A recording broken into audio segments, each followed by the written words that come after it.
All right. Hi, guys. So welcome to this week's Change School TV, episode 45. I am back again this week, so it's great to be here, and I'm really looking forward to tonight's session. We are on episode 45, and today's session is all about navigating work life the millennial way. And our change expert today is Mulongo Mucholemba. And I'm so excited to bring her on this evening because, you know, we connected probably a few months ago serendipitously around the topic of values and work-life integration and the changing landscape of the future of work and millennials in general. So when we were reaching out to our Change School speakers, Mulongo was someone that I thought would be a perfect addition to our Humans of Change and for her to share her stories of change. So I'm going to share a little bit more about Mulongo before we actually dive into some of the conversations and questions that I've got here prepared. But, you know, those of you that are just joining in, if you know of anyone that's interested in navigating their work life in general or working through a career crossroads or, you know, looking at even how to manage millennials, right? Feel free to share this Facebook Live and, you know, tag the person that you think is going to have value from tonight's session. Also, as always, I will be on my phone at the same time as interviewing or having a chat with Mulongo and trying to see who's there watching, who's also, you know, feel free to share anything in the comments, any questions that you might have, and we will do our best to address them at the end. But I'm really excited for tonight's session. So without further ado, I just want to share a little bit more about Mulongo, who was born in Zambia and had an international upbringing as a diplomat's child, living in 9 countries in Africa, Asia, Europe, and Middle East.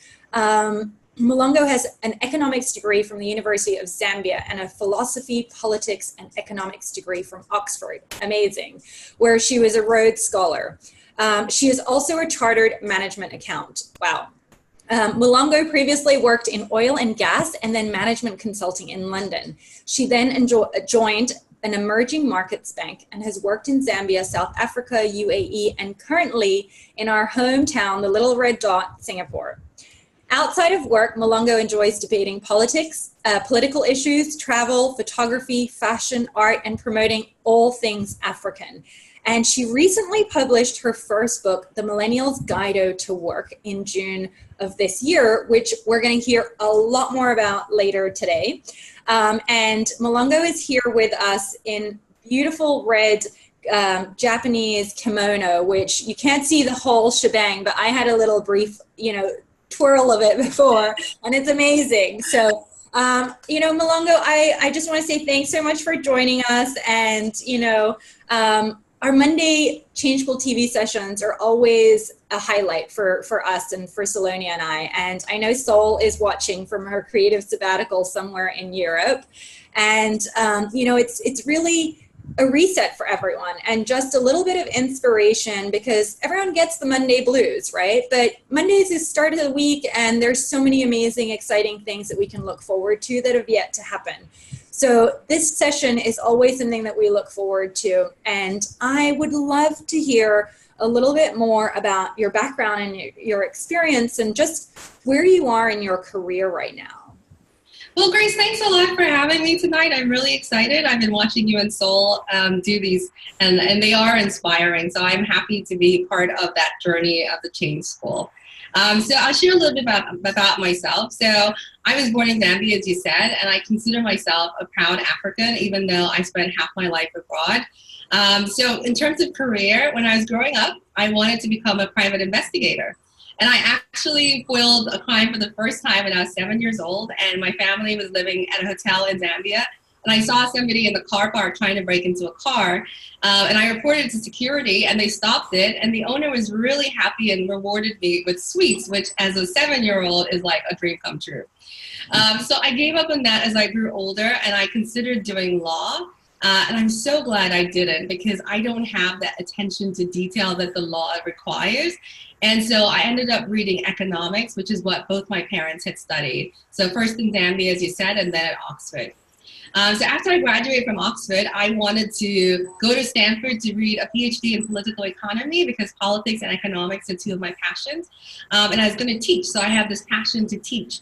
But I was partying in South Africa with my friends, and then I realized that maybe it was time for me to get my head out of my books and join the real world. So I really stumbled into the corporate world by accident, driven by this need to pay taxes and make money. And not in that order. And so in the 14 years since I started working, I worked in oil and gas in London, which is a lot of fun.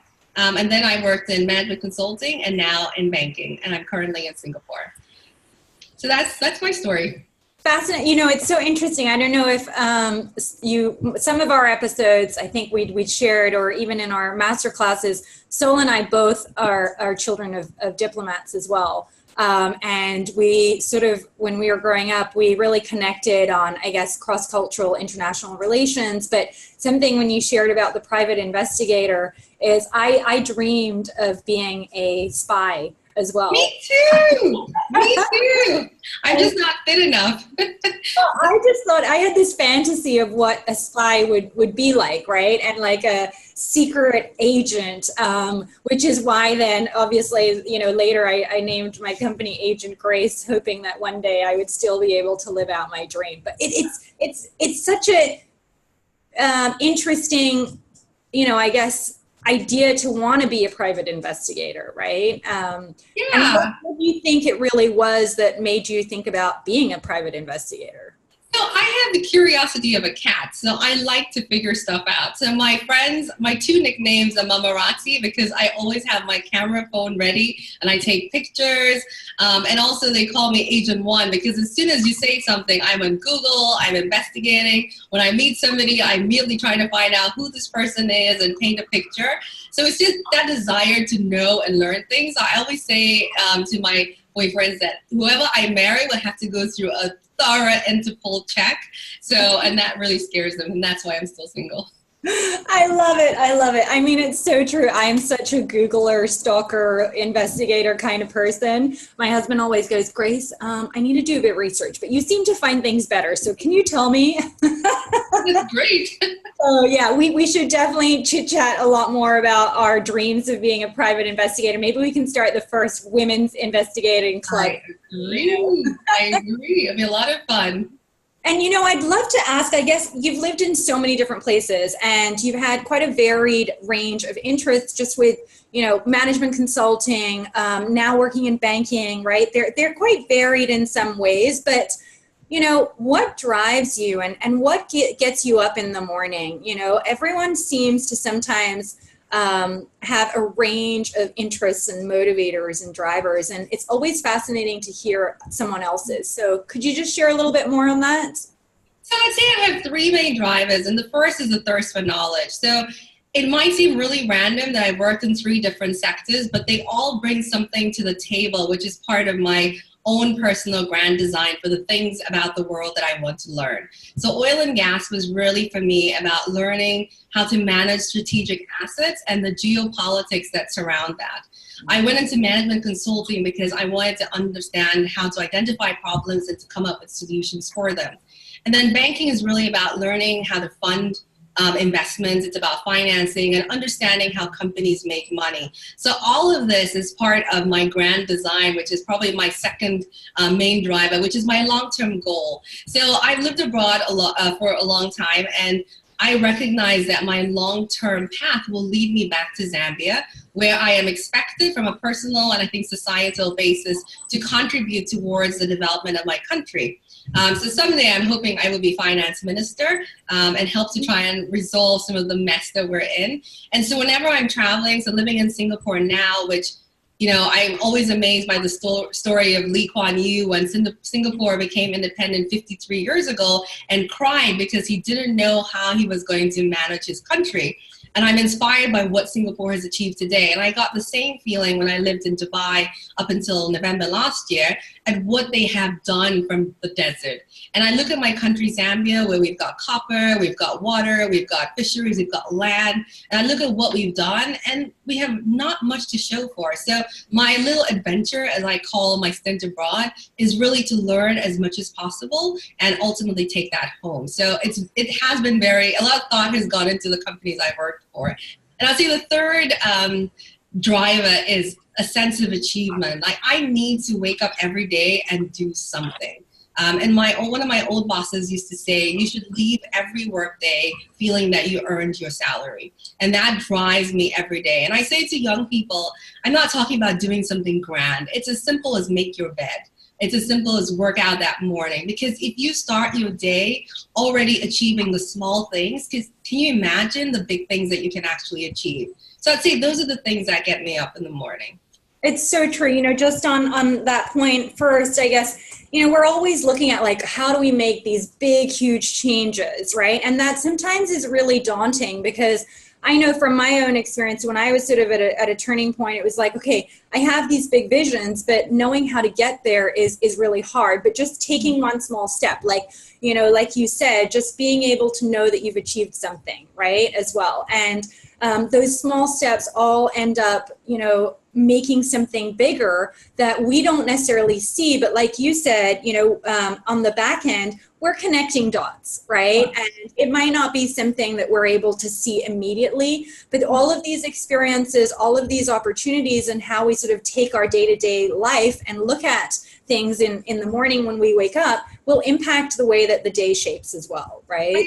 I agree. And I have to confess that when I was going through my career, and I say this to millennials, I wasn't really consciously saying, well, actually, I'm learning this and I'm learning that. It was sort of unconsciously, I knew what the end game was, which was I'm going to go back to Zambia, and I need to demonstrate when I'm doing the finance minister job that I actually know what I'm talking about in terms of finance, debt, and managing strategic assets. So subconsciously, I was doing it with a plan in mind, but at the time, I was just stumbling through the corporate world. And it only hit me probably in the last 3 years that, wow, my experience finally makes sense. And I love that, because I think so often, right, we have all these career assets, and we don't necessarily know how they're going to help us in the future, but it's only in reflection and being able to take that time out that we can start looking at, okay, these are the possibilities that I can shape my future with, right? And I think something that I really resonate with is you sort of look at things perhaps on a more systems level, where everything has its part to play in your career and in what you've experienced. And I think oftentimes it's just being able to be more mindful or know, okay, this is what I want to be, or this is what I want to do, right? And then sort of being able to drive and have some shape of your career without having expectations, knowing your end goal or where it is that you want to be. And, it can change, but I love the fact that you're wanting to be the future finance minister of Zambia. So if anyone over there is watching right now, I think we should, start a campaign towards that. Hey, thank you. But, you touched on, and hey guys, I just am seeing a bunch of people signing on. So hey Nemo, hey Amrin, hey Sol, hey Days. So great to see so many of you guys joining in and watching us live. But one, you talked about your work with millennials, and from our past conversations, although brief, there were a lot of things that we were aligned in regards to how the landscape is changing. And you're helping millennials, in your side hustle, I suppose, navigate their work and life. And just earlier for the audience, we were talking and Mulongo was mentioning, well, it's not so much life, but, at the same time, I guess we were also sharing about the fact that it's work-life integration, and that the future generations are wanting that work-life integration, and they aren't seeing it as two separate things anymore. So from your experience, I'd love to know, what are some of the most common challenges that you've seen, either through experience or your research, that millennials face when it comes to their careers, and perhaps some of the questions that they are wanting answered or really struggling to work through? One of the reasons why I love working with millennials, and this is informally as my side hustle, is because I look at them and I remember what my younger self when I was also feeling lost and lacking direction. And I was very lucky to have people who took me under their wing and mentored me. And I think that's what helped me create a path for myself that seems to have worked. And so when they come to me, some of the questions they often ask, and I think the number one challenge they have is that they have too much choice. So they come to me and ask, what should I do with my life? And when I look back at my own growing up and the choices I've had to make. When I was going to university, you only really had 5 options. You do economics, law, accounting, engineering, medicine. There wasn't really anything else. Whereas millennials today, they can do anatomy, they can do nutrition, they can do biomedical engineering. I mean, they have an infinite amount of possibilities that they can choose to study or simply go straight to the workplace after high school. So this has created decision fatigue, and unfortunately, a lot of millennials really don't know what they want to do with their lives, and that's usually question number 1. I'll tell you the second question is when they do figure out what they want success and they want it now. So they're very impatient people, and I guess that's why people say they're all about carpe diem, because they want it today and they don't think about the future. So my challenge has always been, how do you manage expectations of millennials and help them actually chart a path towards the success that they envision for themselves. And I would say the third biggest challenge they have is overcoming the negative PR that they currently have. So the world has written them off as being lazy, and self-entitled, and all about me, me, me. So by the time millennials are joining the workplace, they're already on the back foot. So they ask questions, how can I change the perception and change the stereotypes that my generation has? And we work around, and that's why I wrote a chapter in my book on getting ahead. Like, these are the tips that you need to, and basic stuff that you need to do to actually break down some of those stereotypes. Amazing. And I read a statistic not long ago saying that 50% of millennials will have side hustles by 2020, right? And I believe it's 2020. But, that's a huge number. And of course, it was US focused, as with a lot of statistics that are out there. But, how do you see the changing landscape, especially because these days, we have a lot of choice, and there isn't one size fits all with regards to a career. And, we're also shifting into more of a gig economy. So, and millennials are perhaps at the forefront of a lot of that because they do have decision fatigue, but also I think we as humans are starting to realize that there's not just one thing that necessarily fits everything that we want, right?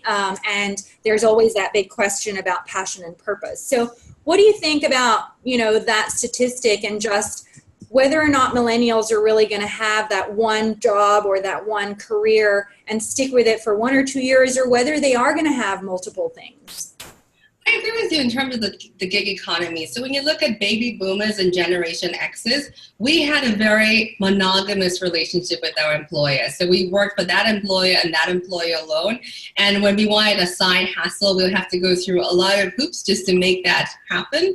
Whereas millennials have a polyamorous view to their careers. So they don't necessarily have to have one employer. So you can be a barista in the morning and a virtual assistant in the afternoon and a yoga instructor in the evening. So you're doing things, and I think you're driven more by your passions, as you say, and what interests you, as opposed to a job, a title, a pension at the end of the day. So the approach to work is very different. And for those who are working, who are formally employed, they're demanding that employers change the way they approach how they incentivize employees. So boomers and Gen X's like myself, we wanted a salary, pension, and benefits. Millennials want an environment that's fun, that's conducive, and I guess we can blame it on Google, which has created an environment that everyone wants to work in. So you're seeing a lot of emphasis on team building events, which previously people didn't really care about. You're seeing a lot of emphasis on the workspace and creating an environment where creativity can thrive. And you're also seeing, I think the third aspect is on flexible working. So you have millennials who say, I don't work well 9 to 5. I want to work from noon to 10 p.m. and I want to spend my mornings either working out or writing a book or studying, and they're demanding that of employees. They're also saying, I don't necessarily have to work 4 days a week. I want to have a 3-day weekend, which all of us aspire to, but we want a 5-day paycheck. But millennials are saying, I'm happy to live on a 4-day paycheck, and I will spend my 5th day doing something I love. So they're definitely changing the way employers are looking at the work environment as a whole. Yeah, and I think it's so interesting because, there are some countries that are further ahead than others. Mm-hmm. And from our work at the Change School with organizations, when we do a lot of different training and development programs, one of the most common ones we tend to do is around, reassessing company values and company culture. Mm-hmm. And especially in Asia, it's something that is still quite new to the market. It's something that sort of before it was more of a push strategy, whereas now it's very much of a pull strategy, right? So values and culture, like you said, Google sort of like created this ideal world of what a company should look like and what people are striving for. You see the changes in policy happening with regards to flexi work, and especially now with, people returning to the workforce, whether it's mothers who've taken a lot of time away and are trying to come back. And I think it's all positive, and hopefully, millennials will be able to start shaping the landscape a little bit more. But there's also that thought that millennials aren't wanting to give hard work or not wanting to do hard work, right? Like you said, that bad rep. So, do you think that sometimes millennials feel that they are having everything on a silver platter because so much is changing right now and the future of work is really quite unknown? There's jobs that we don't even know are going to come out, right? Or what type of jobs are going to come out. So I guess, what advice do you have with regards to people who are managing millennials, and for millennials themselves to also understand how to navigate the people that they might work with, and the fact that companies aren't moving as fast as how fast the world is changing right now?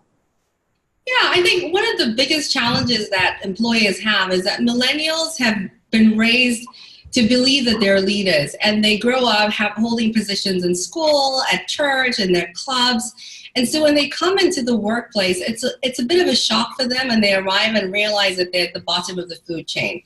So the advice I'd give to managers is help them, give them more responsibility than the usual menial tasks that we tend to give junior employees. Give them something that makes them feel that they add value to the organization, because that's how they've made to believe that they can actually contribute pretty early on. And I use an analogy in my book about ants. Because when millennials come, they are like ants in an organization. So when you look at that, you think, well, ants get trampled on, they seem irrelevant, you don't really notice them. But then I read up on ants, and they actually bring tremendous value to the ecosystem. So ants are the reason why our soil has the nutrients that it does, because they turn the soil, they allow the water to go into the soil better. So they actually add value, but no one really understands what their role is. And it's the same thing with millennials. You can be at the bottom of the food chain, but still add value. And I think managers need to help to reinforce that message, as opposed to waiting until they're further in their career and hold big titles. I think they can bring value today. So the number one thing would be responsibility. And then one thing that managers struggle with millennials is they're perceived to not respecting authority. So you have to understand, millennials were brought up in an era where the power distance between your parents and children was low, compared to my day where you had to follow orders, or you would get, a beating, or your allowance would be taken away. Now your children can sue you. So you basically have to consult them and how they're raised. And that's exactly the approach that they expect when they get into the workplace. They expect the boss to actually consult them. So with managers, you have to earn a millennial's respect. It's not granted just because you're their boss. So that's something as well that managers need to sort of change their mindset. But at the same time, millennials need to understand the hierarchies in organizations. So it's a two-way street when it comes to authority. And then the last thing is really, again, back to being treated as individuals. When I was a graduate at the oil and gas company in London, all of us were treated like we're graduates in one pool, and we're treated the same. Millennials come in and they're not the same. And they actually require that managers spend time trying to understand who they are, what their motivations are, what their aspirations are. So you will see in future interviews that question, where do you want to be in 5 years, I think is irrelevant. In the past, you were told to say, I want to aspire to be a manager or the manager's manager. Today, millennials don't know, and I think it's unfair for us to expect them to answer that question truthfully. Such great points. And I think, everything that you've sort of shared is so relevant, not even just for millennials, but it's like this shift from, and changing dynamics, right, where it's mutual respect. And I guess in Asia, it's also sometimes a little harder because it's based on hierarchy as well as age, right? I know from my Asian side, it's always like they're older than you, they know better than you, they've had more experience than you, all of these sort of things, right? But now we're sort of working in a space where it is about mutual respect, but actually it's that understanding of people in general. And, something with regards to human capital development, whether you're a millennial or not, it's just the notion or the idea that we are all people and we all have differences, and really trying to take that into consideration when HR divisions are looking at talent and management programs, or when companies are looking at individuals and performance metrics, or just drivers and interests. And I think there's so much more to do in that space around human capital, or people potential, right? Whereas before it was like, okay, how great have you done in XYZ versus like, where do you really fit with regards to what's your characteristic, your motivators, your drivers, and really trying to understand that a little bit more, and then make a jigsaw puzzle around opportunities that might interest that type of a person. So I think, that those points are so relevant for everyone in the space of work right now. You're right, and you make a good point about the cultural aspect. So I started my career in London, where the hierarchy is pretty flat, and you do have those dynamics where your boss understands that your input matters. And I went home to Zambia, where the African culture is very similar to Asia, where the boss has the final say, and that age means something. And I've come to Asia, and I'm like, wow, this is exactly like Africa, where you're not expected to really talk to your boss, or talk back to your boss, or question what they say.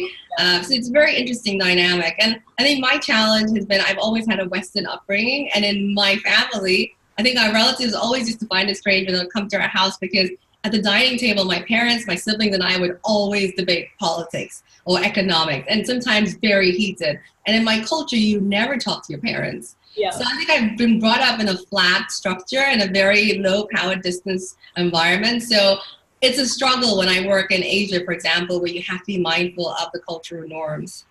Yeah, and it's so interesting. I mean, I know Sol and I definitely have that conversation a lot, but because my Asian mother and my Western father, even though he was probably more Asianified, if that's a term, right, from living in Asia for so long, but you do still have a lot of values that, yes, you have the respect side and all that, but sometimes I'd just be like, okay, I don't agree, but I can't. My mom would be like, I am your mother. You should agree. Right. And I just never understood that point. But because for her, she's like older, I'm her mother. So there's a lot, I live in her house. There's a lot of those different dimensions that I have to bear in mind when I'm having a conversation with her, even to this day. Right. So I love it. And I've just had, there's a couple of questions, or there's one question which we can touch on now, perhaps, before I shift into, I have one more question to you before I want to know more about your book. So Sol said, I've never been able to answer the question, where do you see yourself in 5 years? Still can't answer it today. Yeah, I know. So, okay, cool, Dip. How would millennials balance the flexible and multiple job with social security issues, especially in a nascent market which doesn't prioritize it? Good question. Yeah, that is a good question. I think it is a concern. But what's interesting is when you look at pensions, for example, now in a lot of the countries, pension funds are going bust. So people are not really believing in what the state will be able to provide. I think the shift with millennials and with rebels like myself is I need to provide that nest egg for myself. So I also think it comes with a phase. Millennials tend to be able to do the gig economy when they have less responsibility. And as you know, people are getting married at an older age now. They have children much later. So I think they're delaying the inevitable such that they might eventually fall into the same pattern as their parents. I can't really speak for that, but I see that their flighty approach to life, it comes because they don't have the responsibilities that, say, our parents had. in their generation.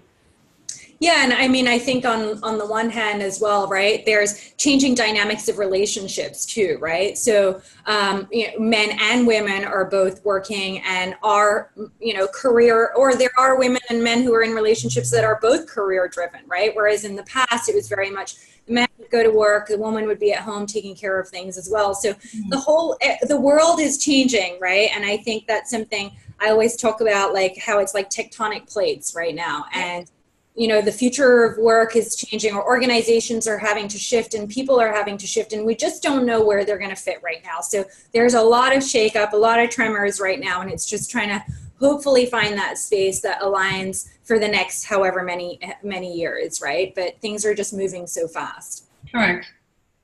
Okay, so any other questions, feel free to drop them in the comments, or just say hi, give us some thumbs up. It's always good to see so many of you guys tuning in. And I have one more question, because you talked about mentorship, right? And, I'm sure you're going to touch on this as you share more around your book, but we get this question a lot, whether it's, working through our course or people that we engage with in our community, and people really struggle to find mentors. And, I think sometimes people assume mentors need to be an older person, right? And I guess, do you have some ways of how people can go about finding mentorship, or just some suggestions on what to think about when you're looking at mentorship, and what mentorship means to you? And, some of your own, do you have a story perhaps that you'd love to share around that? So, I've had mentors since I was probably a teenager, and I would just ask a lot of people, well, not a lot of people, I'd ask people I met a lot of questions about themselves. And they would say, well, I don't really have time right now, but let's schedule time and start having regular conversations. So I think most of my mentors have been on the informal side, in that we had a common interest, mostly politics.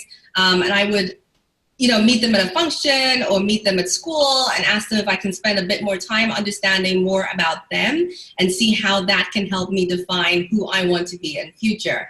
I would say for people looking for mentors, if you work in an organization, look for somebody that you admire and ask them. If you're not comfortable doing it yourself, your HR person should be able to help, because a lot of organizations are trying to push this. So when I was working in London, I was very lucky to be mentored by a very senior person in the organization who, to this day, 14 years later, we still keep in touch. And when I'm in the US and I visit my sister in Seattle, and if I get down to San Francisco, he's the one person I am going to see, because for the last 14 years, he's always been the person who, whenever I'm trying to move jobs, or just, we would speak on a monthly basis about different things. So a lot of the times people seek a mentor when they're looking to change a job or when they have a problem at work. Very rarely is a trigger, I just want to have a mentor. And after that problem resolves itself, a lot of the times mentoring relationships fall away. So you need to keep a reason to keep it alive. And that's why having common interests is important, because the first few months, so my mentor, for example, I had just joined the organization. HR said, we want you to mentor this girl because you two seem very alike and you get along. And we didn't really have anything to talk about, so we started talking about politics. And he had worked in Silicon Valley, so we talked about Steve Jobs, what Steve Jobs really like, and what Bill Gates really liked. So he knew all these people, so it's just fantastic. So, and then every month it became about, what sort of person do you want to become? And he would help me to try and understand what the work environment is like, what I need to do to get ahead. And it was always around the basics. So a lot of people say, I want to succeed, and they think there's some magic formula. But sometimes it's just about getting your work done. And you say to me, how have you delivered your work? How do you prepare when you encounter senior people? How do you resolve problems? So we would do a bit of future career, but also everyday problems. And he would give me his insight from being someone who is very senior in the organization. So I would say, ask people. Most people are okay to be asked to be mentors. Find someone that you have more than just your immediate problem to resolve, someone who shares the same hobbies, and you can stalk people on LinkedIn. I have no shame stalking people, and I do that all the time. Sorry to say on TV, but I do, and I look for people that I will be able to bond with. So it has to be a long-term play. So people confuse mentoring with coaching. Coaching is very transactional. It's around, I want to be coached because I'm looking for promotion. Or I want to be coached because I want to change career. Mentoring is long term. It's like, how can I grow as an individual? So understanding that distinction is number one. Number two is finding someone who will actually help you grow. And that might not necessarily be someone older or someone really successful. Sometimes it could even be somebody who's retired or somebody who's young and started doing a startup. So it really is about what is it that you want to grow within yourself. But I am a big fan of mentors.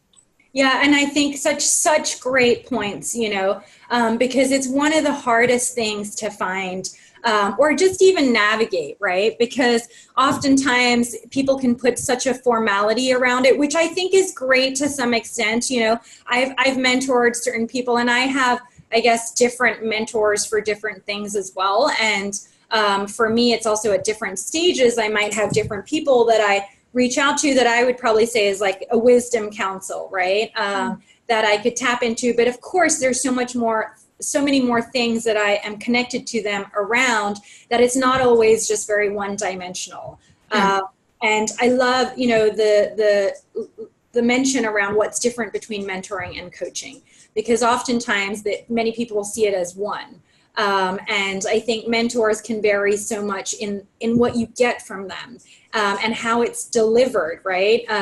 But for some, I know the formalities work, and having an ability to go, okay, we're going to meet or we're going to talk once a month, right? And I think sometimes it's also being committed is essential, because it's a commitment to your investment of yourself, right? In whatever shape or form. And oftentimes you have it or you don't. And it's like a habit that we need to change ourselves too. Yeah, and I think, so one thing I did, my first employer, so I created a mentoring circle for minorities in my organization in London.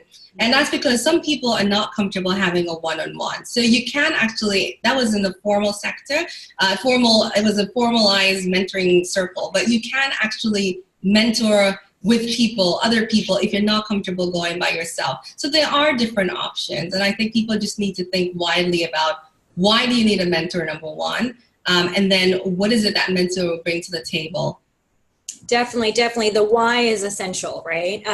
It's also about, I think, a two-way thing, adding value to the relationship and gaining something too, right? It's a give and take, which is really essential, because sometimes people tend to see it as very one directional.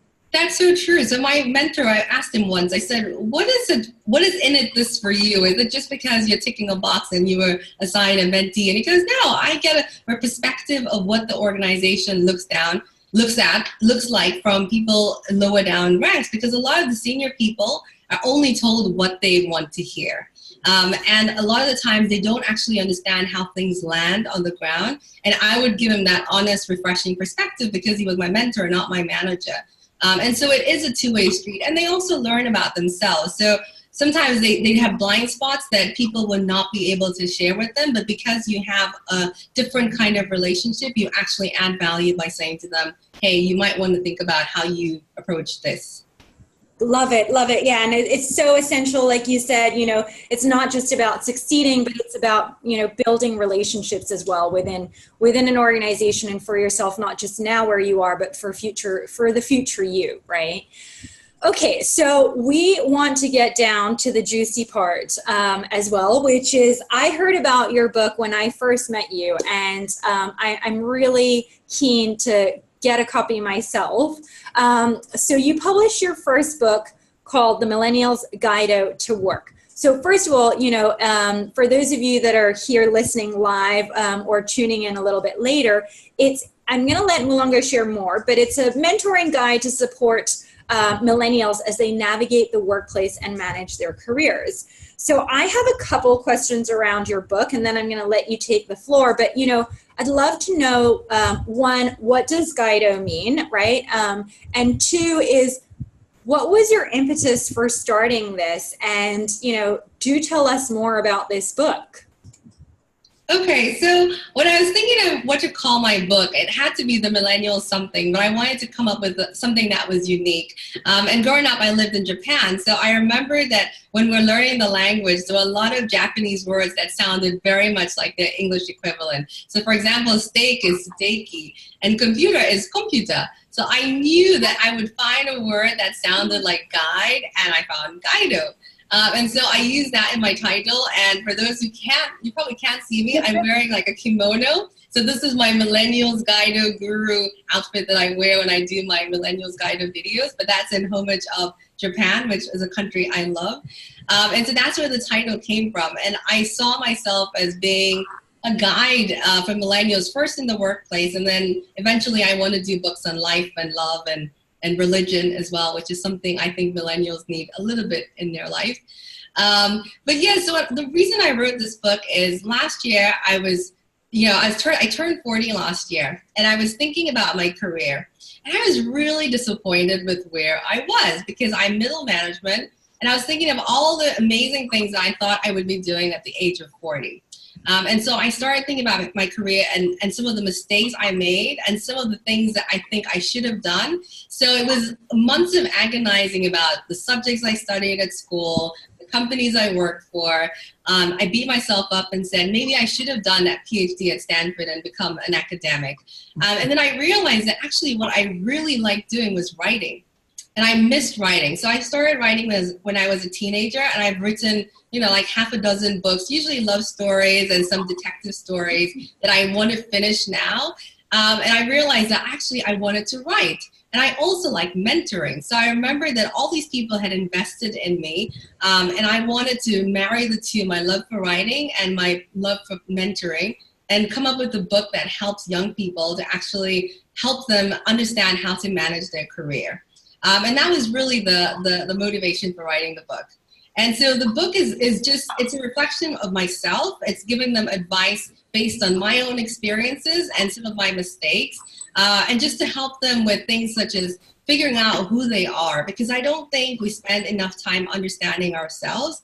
And when I look back at my career today, if I had been honest with myself when I was 25 years old, I probably should have gone to Stanford and done that PhD and become an academic. I should have spent more time writing, because today I look at my career and I'm thinking, I want to be a writer.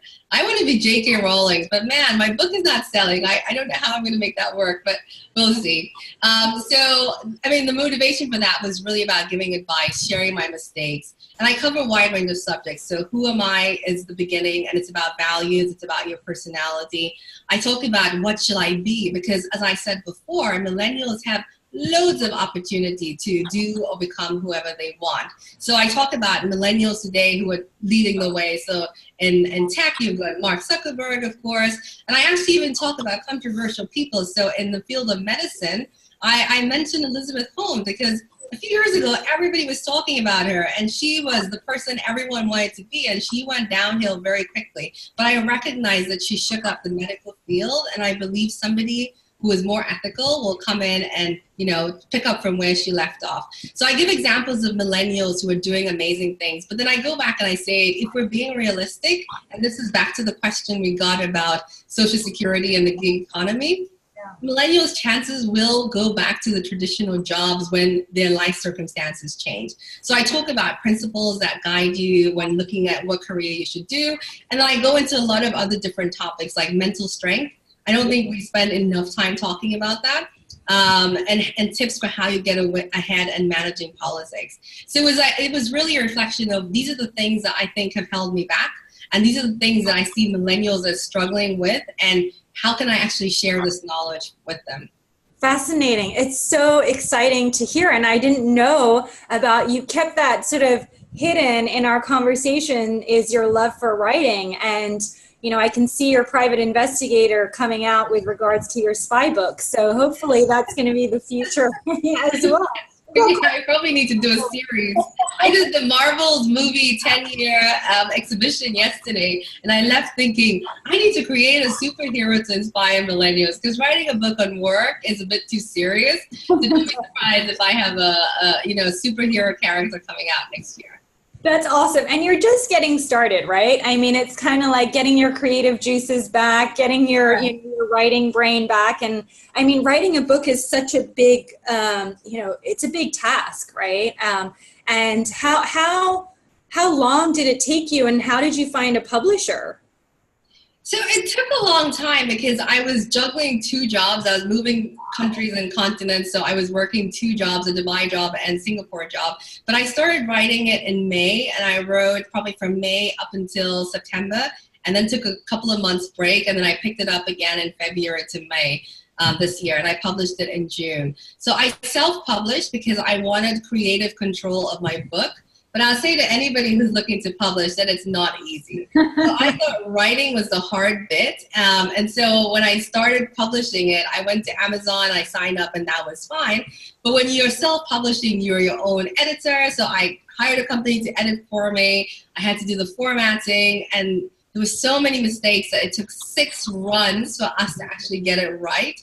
Because every time they cut it for the ebook and the print, there was always a mistake. So I have a picture of my 4 computers and iPads and phones where I'm checking page by page whether or not the print is looking okay or the ebook. It was quite painful. It took me a month and a half to actually get it published. So what I say to people, because after I published the book, all my friends call me and they're like, I want to write a book. And I'm like, do it.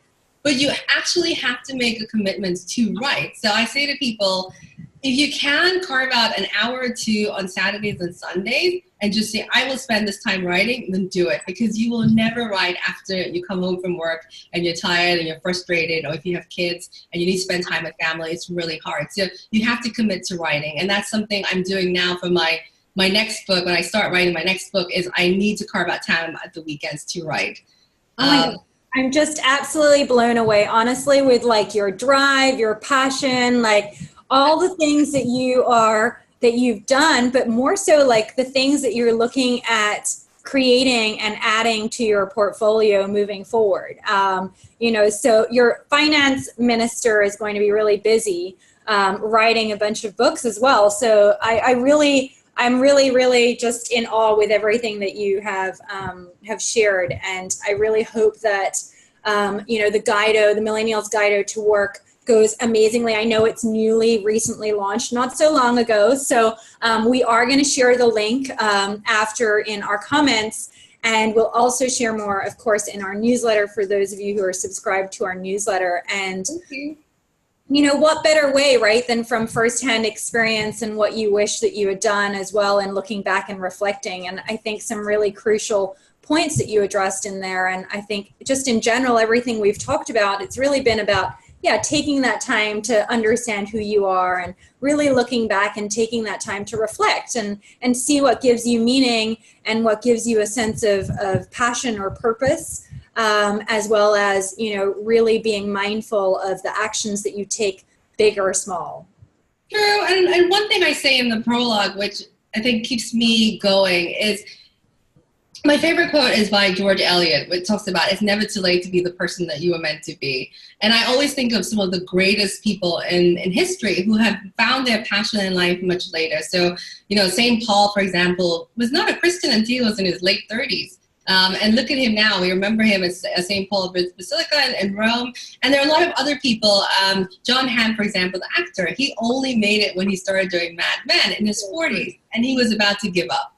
So it doesn't matter whether you're 30 and a millennial, or you're Gen X like myself who's 40, or much older. You still have to keep going to do what it is you were meant to do. So I know I will be a writer someday. I probably won't be a PhD academic, but I do want to be finance minister at some point. Well, it's so true that you shared that, because, in one of our newsletters, I remember we were writing about people who had been in their 40s or late 30s or even mid 40s. And that's really when they started to have a breakthrough. And I think it's just because sometimes there's a celebritism around, young people making it and these billion-dollar companies, all of these sort of things, which is great because it is changing the way that we're looking at work and also the type of organizations that are there.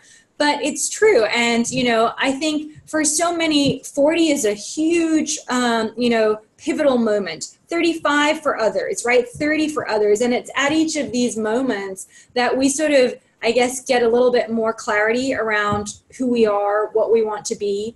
And, I think each time it just opens up our perspective a little bit more, and it also gives us a little bit more of a sense of like, okay, what am I here on earth to be doing?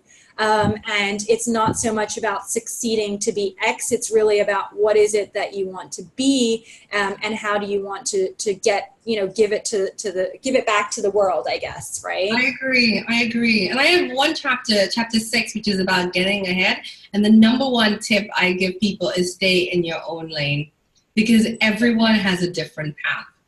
Love it. Love it. So actually, that brings us to the perfect segue for my next question, because I know your book has a ton of tips. So I think, definitely we want to share more around your book. So we'll share that in the comments. But what tips do you have for millennials who might be watching this and are looking to navigate their workplace or their careers? Okay, so the overarching tip is you need to become a maestro for your career. So a lot of millennials think somebody's going to do it for them because things have always worked.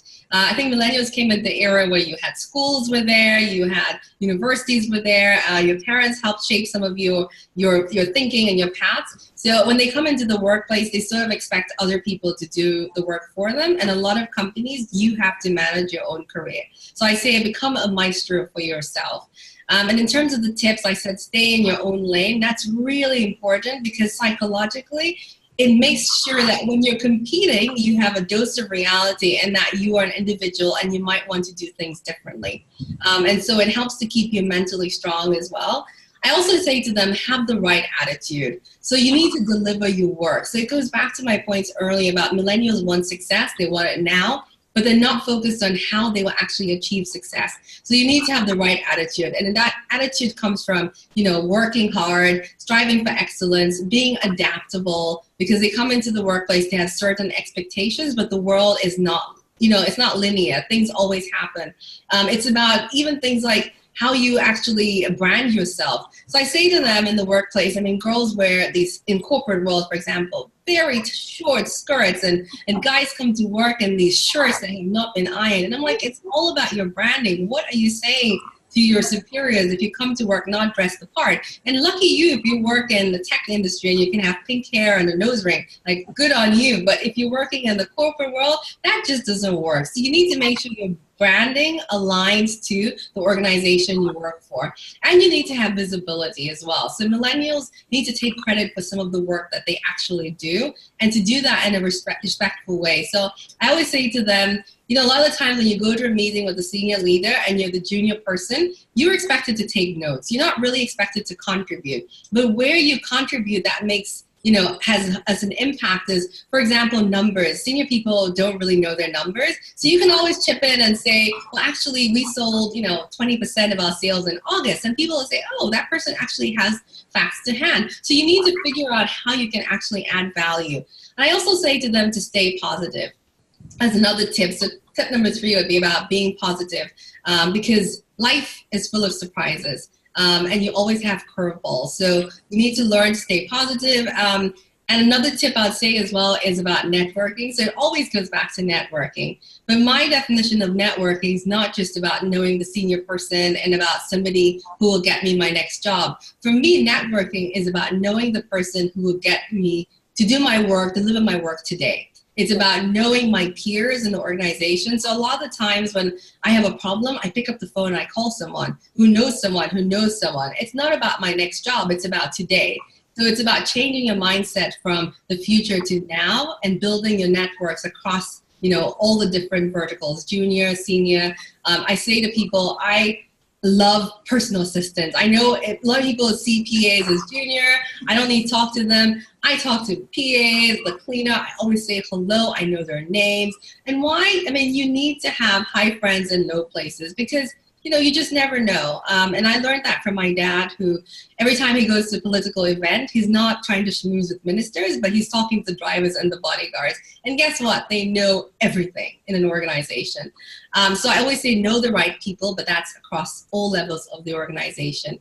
And perhaps the last tip, and that's actually the sign on the back of my book, and I talk about good luck is equal to opportunity, preparation and opportunity. And that's really around, what do these mean? People forget that there are three components of the same triangle. So preparation is about knowing what you want and what you need to do to get there. Opportunity is about understanding when something comes your way that will help you achieve what you have envisioned for yourself. And luck is when you're in the right place at the right time. And you need all three in order for that to work. So I give an example of, there was a swimmer in the 2000 Sydney Olympics called Eric the Eel from Equatorial Guinea. Right. So he had qualified along with two other swimmers from countries that don't normally feature on any medals tables. And the three of them were in one of the heats. And so at the start of the race, the two participants were disqualified for jumping in the water early or something, so Eric had to swim on his own. And because he had never swum before, he made I think the longest record for achieving a 200-meter swim was a 100-meter swim. And he was disqualified, but in his mind he had done really well because he had never swum or won a race. But then 4 years later, he prepared and actually qualified. He would have qualified in record time, but he couldn't get a visa. So I said to him, this was opportunity and luck, but he was not prepared. And then when he was prepared, he didn't have opportunity. Crazy. So wow, you always have to, it's three components, and people forget that. If you're not ready, and if you don't know how to spot the opportunity, you won't grasp it when luck comes your way. I love it. I love all of your tips. And, can you just share, I have a couple of things I want to touch on with regards to your tips, but just share the book image as well, because I know you have a copy there. So for those of you guys, that are interested to get the Millennials Guido to work, that is what you're going to get in your hands when you order from Amazon in print. And there is also a Kindle format. So as we said, we'll share more in the comments, but I love it. I love that whole, last tip around the opportunity luck side of things. And I think it's so true. And, you brought up some really, really important points. And I think in particular around we're so independent, but we're so dependent, right? So being the maestro, it's interesting because a lot of the times, and I think it's down to the education system that we've all been through, or most of us, go through, is that we're taught A, B, C, D, E, very much how to get from one point to the other. So when we don't know exactly what steps to take, we feel lost, right? And we see that a lot at the Change School when people are at a crossroads, because there is no one guide for everyone who is at a career crossroads. It's very much, like you said, your own path. And it's about knowing who you are, what it is that you want to be, what you want to stand for, and really helping to shape that. And I think everyone, including myself, we always need help to just remind ourselves around that.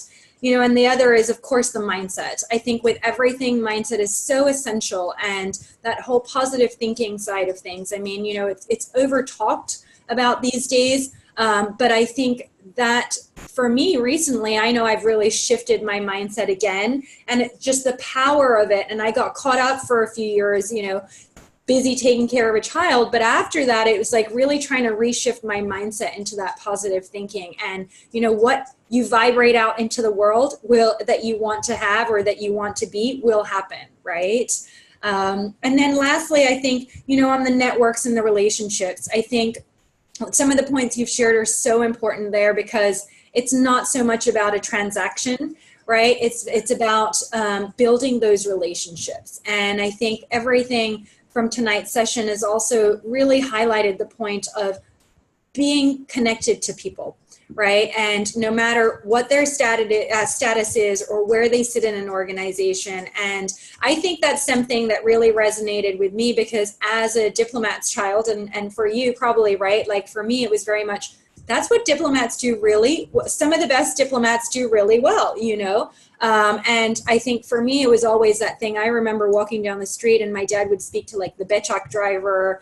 He had friends, left, right, and center, that sometimes his peers would be like, who are they? They're nobody, and yet you're talking to them. But that's where you hear the insider information, right? That's where you build relationships, and that's where you just never know what's going to happen from those relationships. And I think that is so key, because when we speak to people about building networks, they're always like, I need to get my business cards to as many people as possible. Or I need to speak to this person because they're going to help me get like a pay rise. Or I'm going to speak to this person because they're going to help me do this, rather than trying to look at it in a more holistic point of view. So I think I love those tips, and we're going to share them. Thank you. So any last sort of final points before I ask about where we can find you, key links, you know, for social media so that we can all follow you and do a bit of stalking on yourself? Oh, that's great. No, I think I'm grateful for the opportunity to have been able to share my story and to talk about millennials. I do think millennials have taken way too much flack. And I do think they need our help, but also we need to recognize that they actually bring a lot of value. They see the world differently, and that's why you have so many millennials who've achieved incredible success at such a young age. And I do think this will be the generation where the amazing things they do will be the norm rather than the exception. So I say keep an eye on them. I have a lot of faith in them, and I think they just the world needs to see them differently. Amazing. And, you know, I just want to say thank you so much for your time. And I do think it was very serendipitous for us to connect. And, you know, I love everything that you've shared. And I know that those that are watching live tonight have, you know, are also being able to take away some of those key tips. And I'm sure those of you guys that are tuning in a little bit later, if you have any questions or comments, feel free to add to them, and we'll do our best to respond as soon as possible after tonight's session. But okay, Mulongo, so where can we find you? We'll share these links as well, obviously, but just give us a couple of shout outs as to where's best to get in touch with you. So probably Twitter is the best place. So my handle is @Mulongo. I also have an Instagram and Facebook account for Millennials Guido, and Twitter as well for Millennial Guido. So the S is missing from Twitter. And YouTube. I've done a couple of videos explaining the book and talking about millennials.